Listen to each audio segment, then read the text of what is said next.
Okay, so in the last class, we had discussed about batteries, right?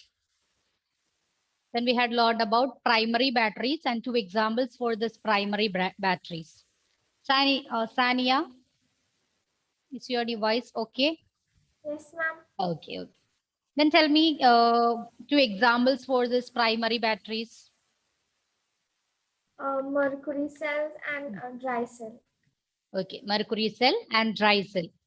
Then what do you know about this primary battery, Aditya? Ma'am, in this type of battery, the reaction occurs only once. Hmm. So after some time, it gets dead. Yes, okay. We cannot reuse it again. Then what about secondary battery, Dia? We can use it after charging. Yes, reuse it again by charging. So now we are going to learn about the secondary batteries.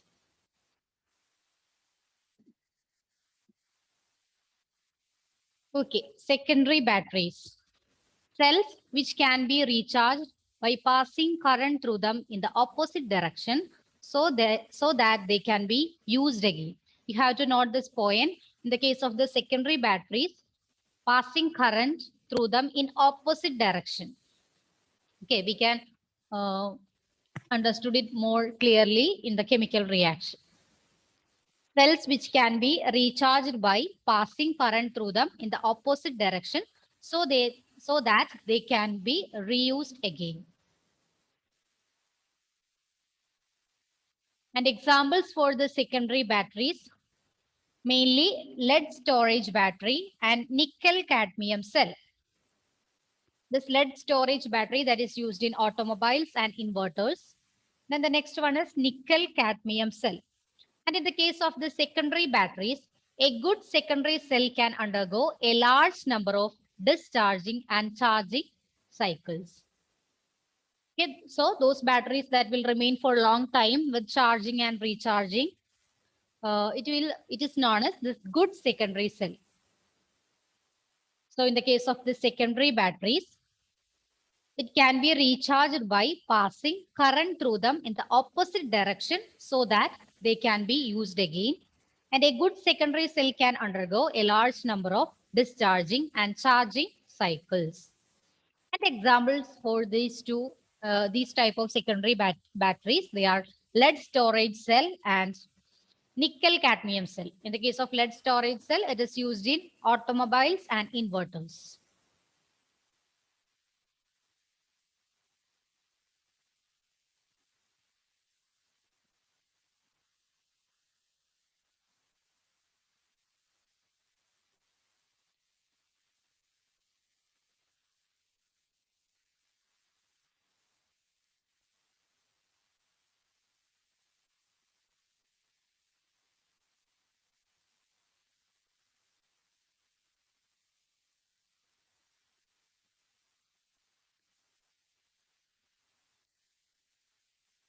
Sharon, can you please read the slide? Yes, ma'am. Secondary batteries, cells which can be recharged by passing current through them in the opposite direction so that they can be used again. A good secondary cell can undergo a large number of discharging and charging cycles. Example, lead storage battery, automobiles and inverters, and Okay. nickel cadmium cell. Okay. So that's about two examples for the secondary batteries. Shall I move to next one?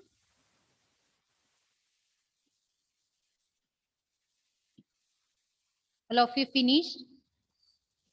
So first we are going to learn about this lead storage battery that is used in automobiles and inverters.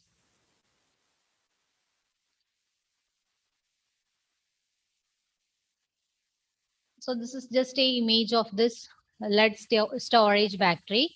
There is one anode, cathode, then this 38% sulfuric solution, then this negative plates, lead grids filled with spongy lead, then positive plates, lead grids filled with lead oxide. Ma'am, Yes, in vehicles they use lithium ion, right? yes, yes.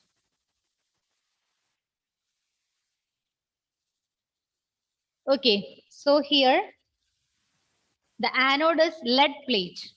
Okay. Anode is lead plate. What's the symbol of lead? Lead. Yes, it's Pb. Okay. It's Pb. Then the case of cathode, the grids of lead plates packed with lead dioxide. So here the cathode, it is grids of lead plates packed with lead dioxide.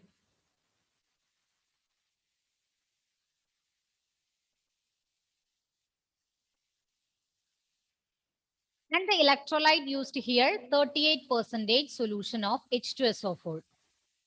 That's the composition of sulfuric acid, that is 38%. Okay.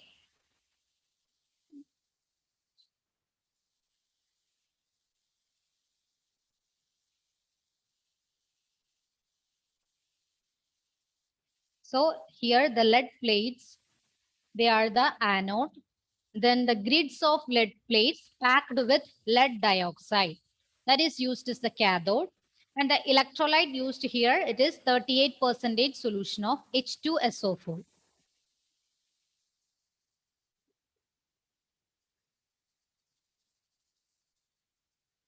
Then the cell reactions take place in the battery when it is in use. Okay. The cell reactions when the battery is in use.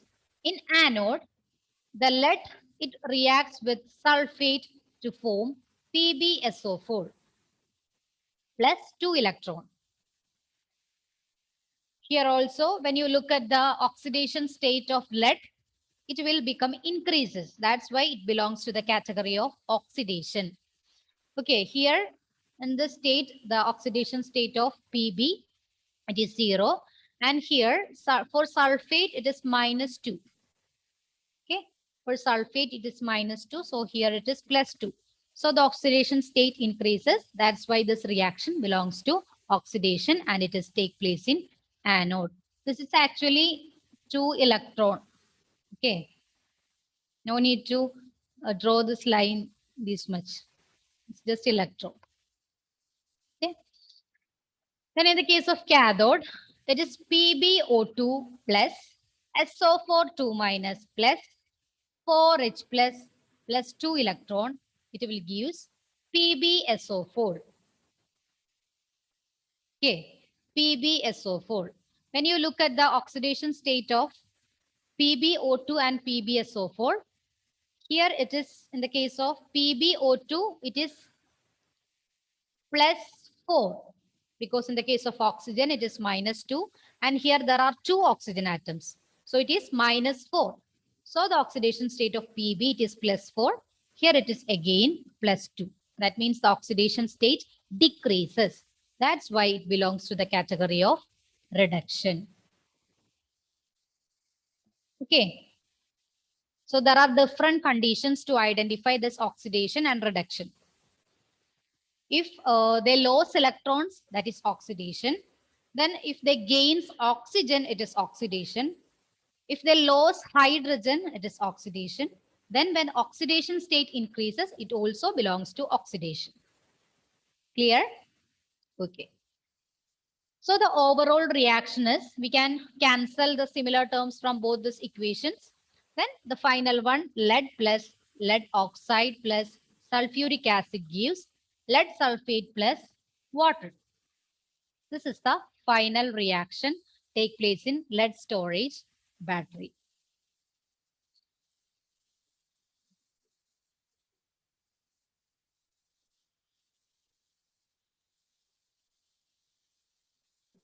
Ma'am, Yes. ma'am, what is I Which one? in the reaction in cathode? Just wait, just wait. I think it's L. Some error there. Okay, it's in liquid state, L.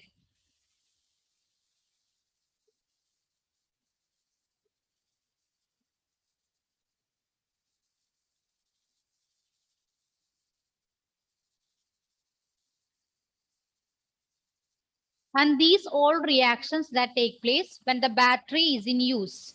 Okay.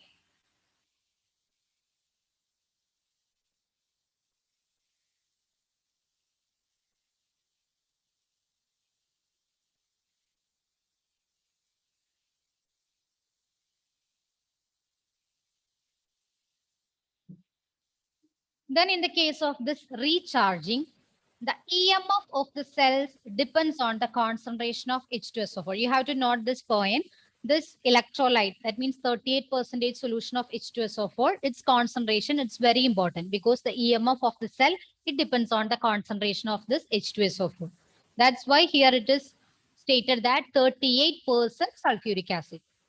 Okay, its concentration, it's important because the EMF of cell depends on the concentration of H2SO4. Okay, then on recharging, the battery reaction is reversed. That means the reaction that take place in anode and cathode, both reactions are reversed. Clear? So this PbSO4, okay, PbSO4 on anode, that means this PbSO4 on the anode, it is again converted back to this Pb. Okay, that happens in recharging. The inverse of this reaction or the reverse of this reactions take place. In the case of anode, PbSO4 is formed here. This PbSO4 again back to Pb. That's take place in anode. And in the case of cathode, the PbSO4 formed, it is again back to, PbO2, lead oxide.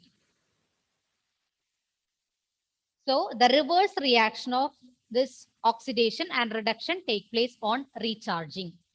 That's why in the beginning it told that the current will pass in opposite direction. Okay.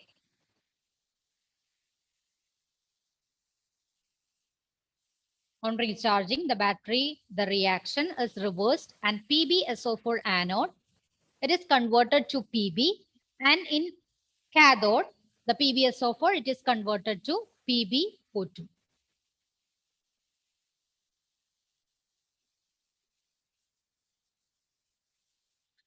So that's about the recharging process.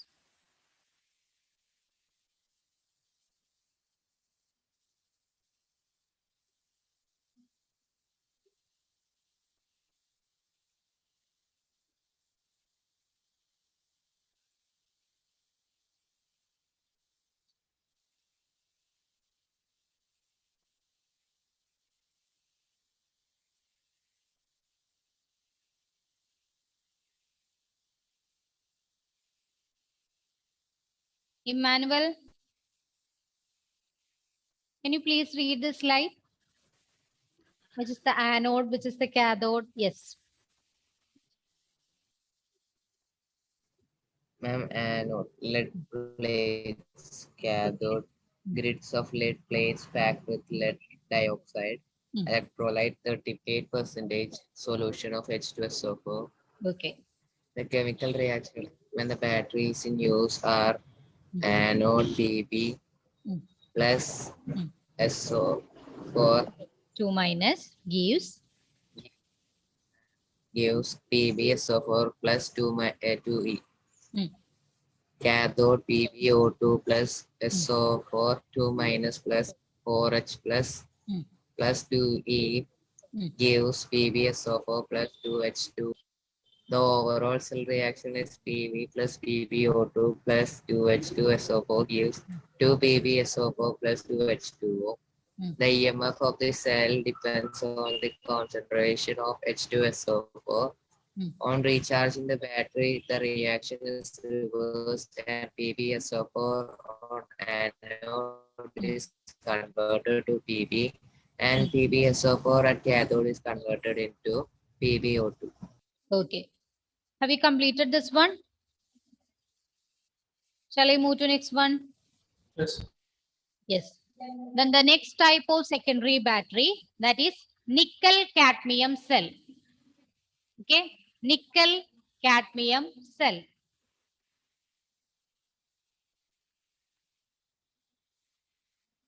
Lead storage cell and the nickel cadmium cell. These two are the examples for secondary batteries. Here the anode, it is cadmium, and the cathode, it is the metal grid containing nickel oxide. Here this 4, that is the oxidation state of nickel. Okay, oxidation state of nickel.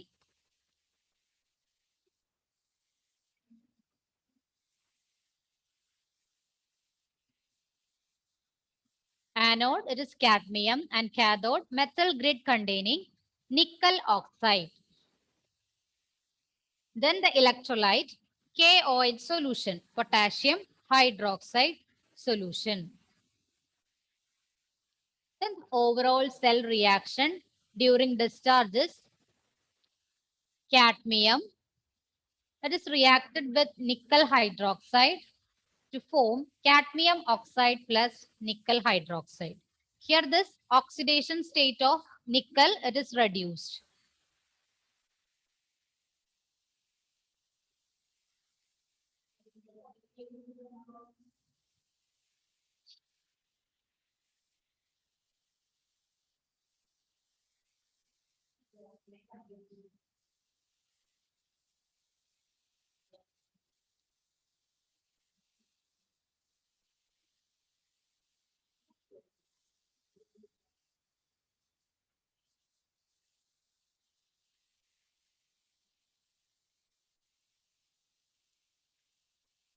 Okay, so these two cells are the examples for secondary batteries.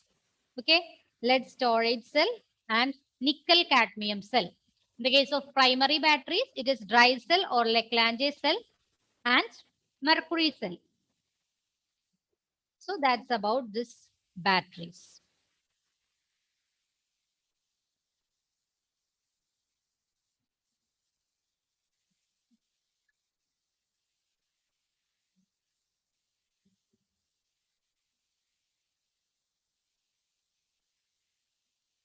Anna, can you please read the slide?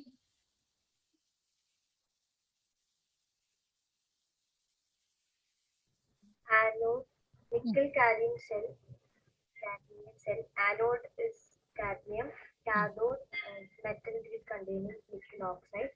Okay. The electrolyte is KOH solution. Hmm. The overall cell reaction during discharge is CD plus 2NiOH twice. Right. Gives CDO plus 2NiOH twice plus H2O. Okay. Shall I move to next one?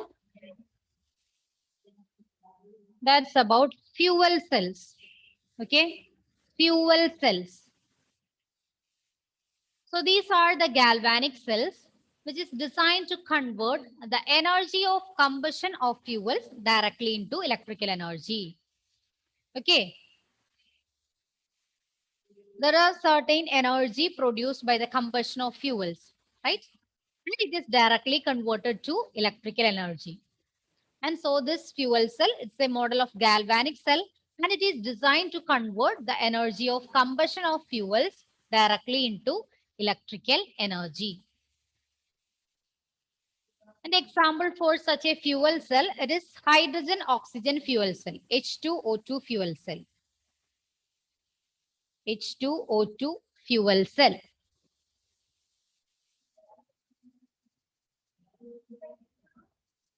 So in this one, hydrogen and oxygen are bubbled through the porous carbon electrodes into concentrated aqueous NaOH solution, which act as the electrolyte.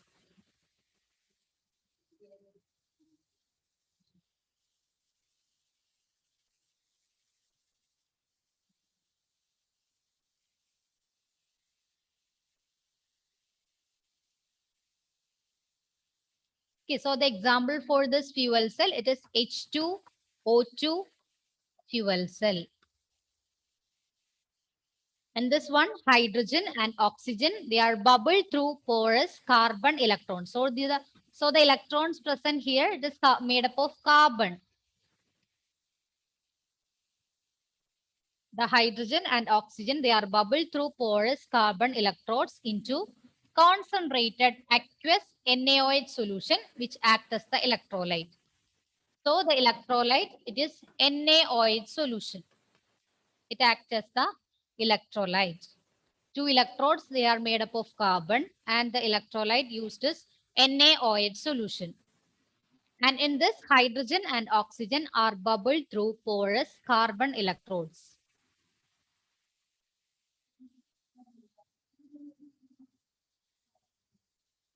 And the electrode reactions take place in this hydrogen oxygen fuel cell. It's only hydrogen and oxygen. Okay.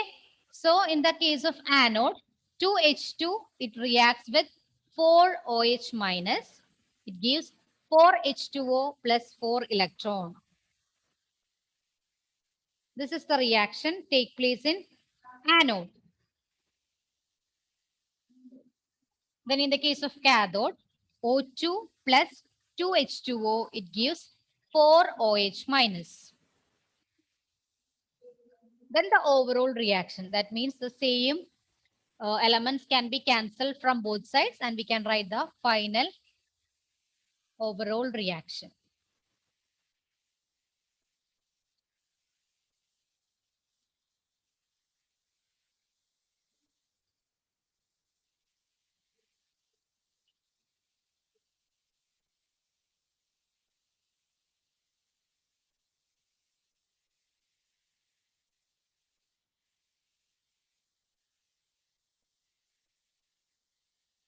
And here we are using one catalyst that is finely divided platinum. Okay, so you can also note that platinum is used as a catalyst.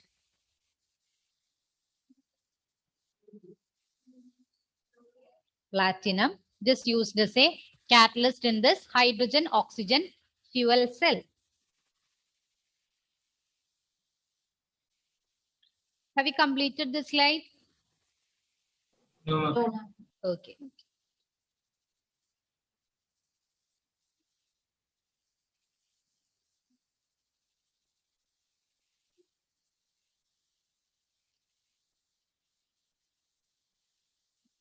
It's actually a simple reaction. That means hydrogen and oxygen combine together to form water.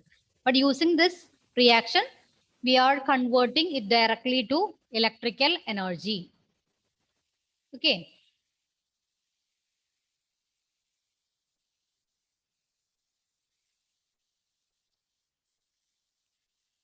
Yes, instead of this platinum, we can also use this palladium. So you can write there palladium or platinum is used as a catalyst.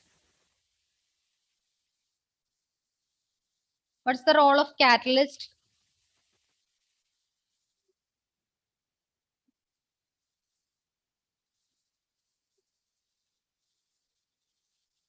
Gayatri, can you tell me? All of you, please switch on your videos.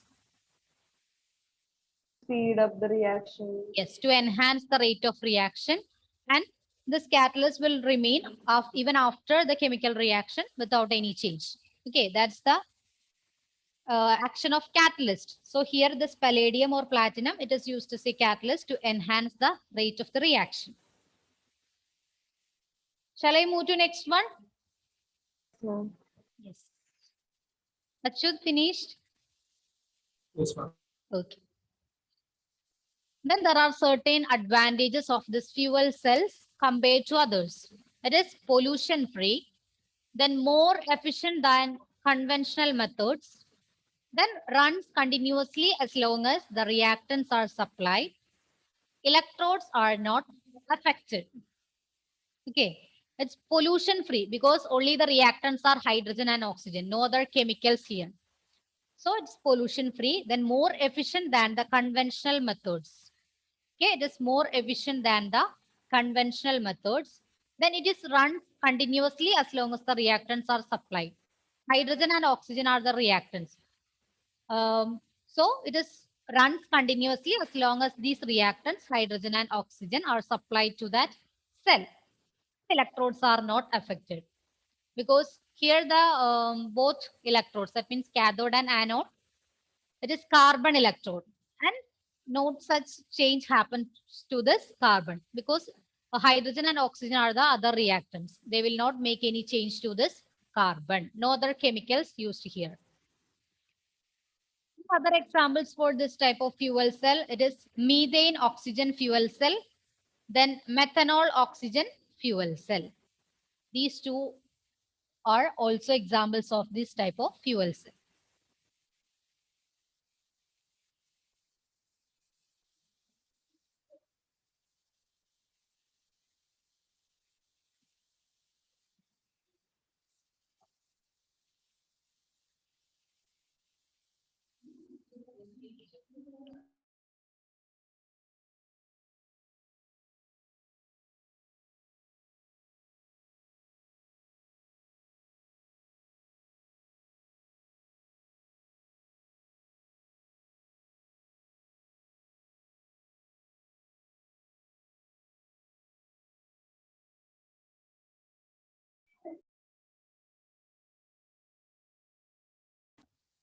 Yes, Anna, any doubt?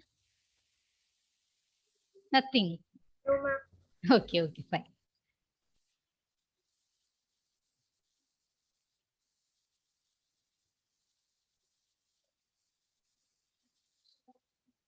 Shivani, can you please read the advantages of this fuel cells? Pollution free, Hmm. more efficient than conventional method, run continuously as long as the reactants are supplied. Hmm. Electrodes are not affected. And what about other examples?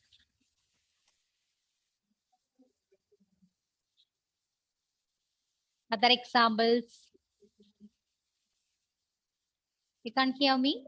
Okay, it's okay, fine. Methane oxygen fuel cell. Yes, it's okay, it's okay. Then methanol oxygen fuel cell. That's about the advantages of fuel cell.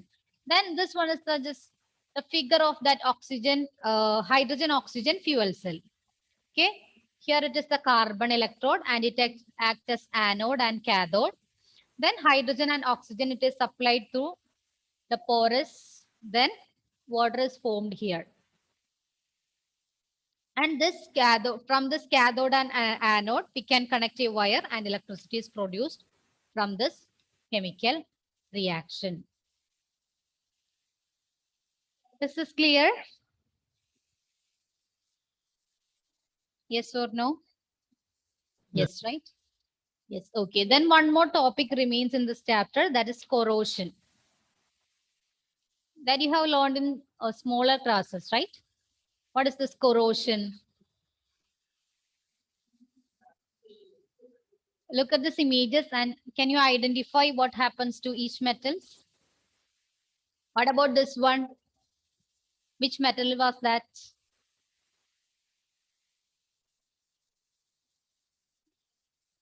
Anna, guess.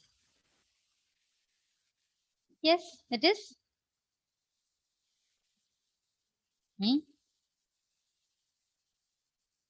Silver. Okay. Silver. Now it is tarnished silver or black coating on the silver. Okay. And here it is copper and green coating develops on this copper.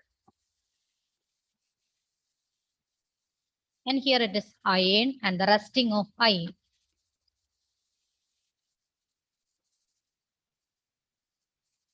Rusting of iron.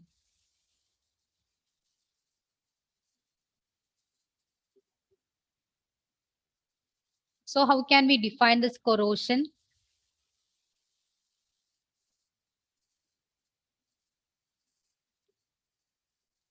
Punya, can you define?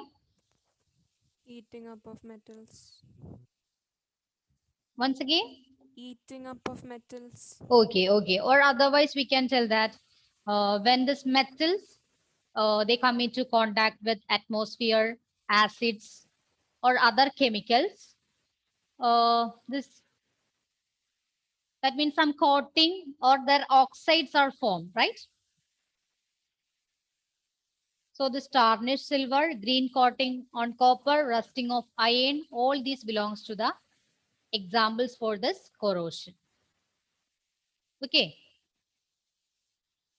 When metals are attacked by acids, moisture, other chemicals, etc., the metals are usually corroded. That means the formation of oxides there. That is known as corrosion. And there is one mechanism for this corrosion that we can discuss in the next class. These things, that means the methods to prevent this corrosion that we have learned, right? Barrier protection, then sacrificial protection, anti-rust solutions. Before learning this, we have learned some common methods to prevent this corrosion. Can you tell me? Anyone? All of you, please switch on your videos. Yes. Tell me. Yes, painting. Then painting. Painting the metal surface. Oiling and greasing. Yeah, Punya?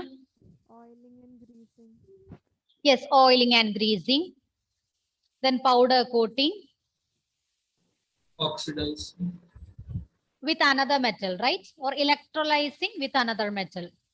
Okay. So these all are general techniques. Then we just classified it into different methods. That's here. Prevention of corrosion. First one, it is barrier protection. Coating the surface with paints, grease, metals like, yes. Definition.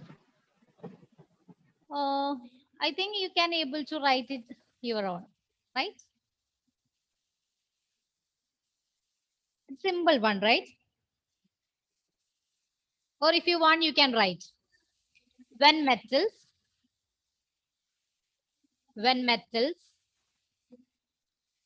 attacked by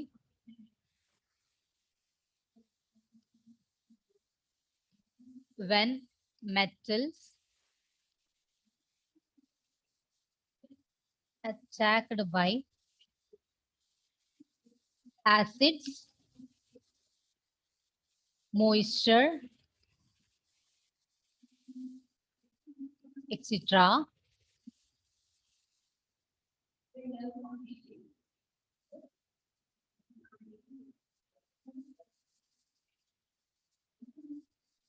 They are corroded.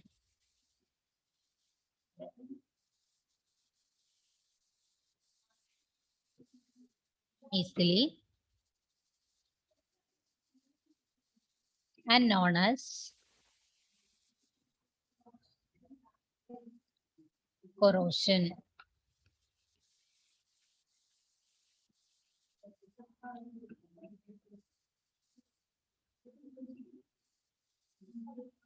Corrosion, oxides, metals are formed.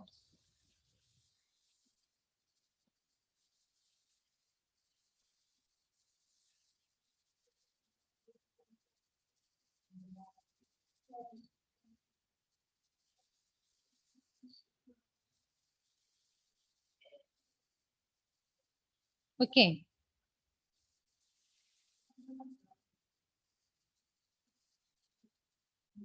Finished? Gauri? Yes, ma'am. Okay. Then we can learn certain methods to prevent this corrosion. Coating the surface with paints, grease, metals like nickel, chromium, copper, etc. Coating the surface with paints, grease, or we can also make coating with other metals like nickel, chromium, copper, etc. That's the first method, that is barrier protection. We are creating one barrier to protect that metal.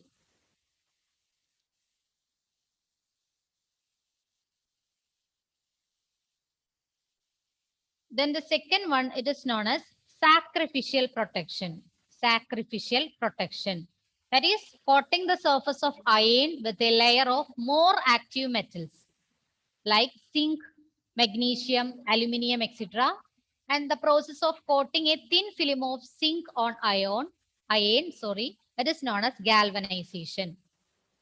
Coating the surface of iron with a layer of more active metals. So the corrosion first happens to this metal in the outer layer. Okay. But it is, but the corrosion does not happens to their respective metal. That means in the case of this zinc and iron is protected. But zinc, it is easily corroded. Okay. Because it's the outer layer of that metal. The process of coating a thin film of zinc on iron, it is known as galvanization. Galvanization. And the third method, anti-rust solutions. applying alkaline phosphate or alkaline chromate on iron objects which provide a protective insoluble film. It acts as a protective insoluble film. Also, the alkaline nature of the solutions decreases the availability of H plus ions and thus decreases the rate of corrosion.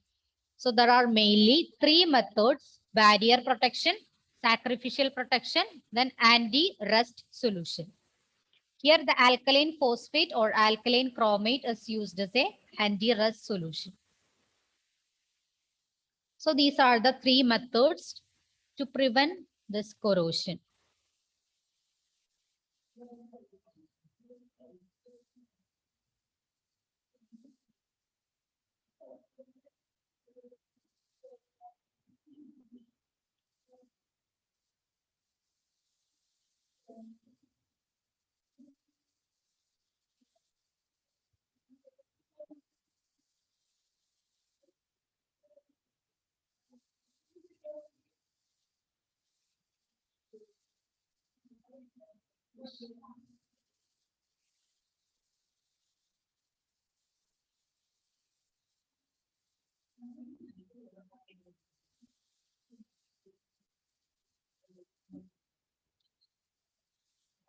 Meenakshi, can you please read three methods to prevent this corrosion?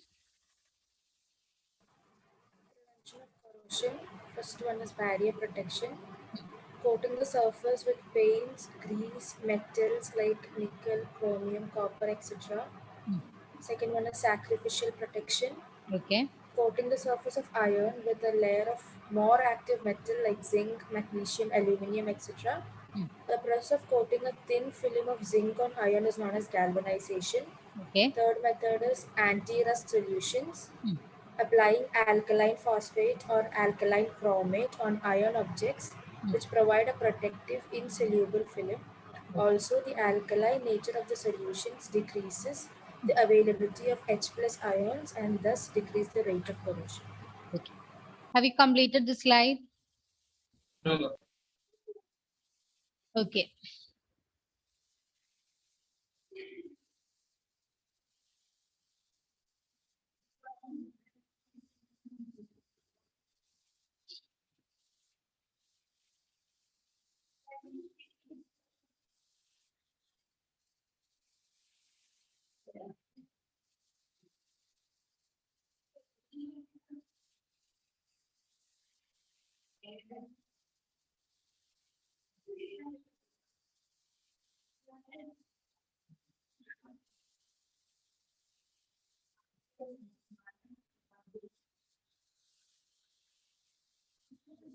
Finished, Achut? Yes, right? Yes, okay. So we can discuss this mechanism of this corrosion in the next class. Okay. And one more thing that is, yes, one more example for that Cold-Rashes law, application of Cold-Rashes law. I told you one another set of problem will belongs to that Cold-Rashes law. We can do it in the next class. And also this mechanism of corrosion. We can discuss these two topics in the next class. Okay. And all of you just start to learn this chapter. And we can conduct one unit test based on this chapter in the next week. Next Friday. Okay. Next Friday. So all of you, please start to learn this chapter. Okay. Then this in-text questions and the questions behind this chapter, I will send you the PDF. We cannot get enough time to discuss all these questions in the class. That's why I'm sending the PDF. And if you have any doubt in any question, you can ask me. Okay. And after this chapters, during the revision time, if enough time will obtain, we can discuss it. Okay, children. Otherwise, the portions will be pending there. That's why. Okay. Okay, then before winding up the class, let me take your attendance.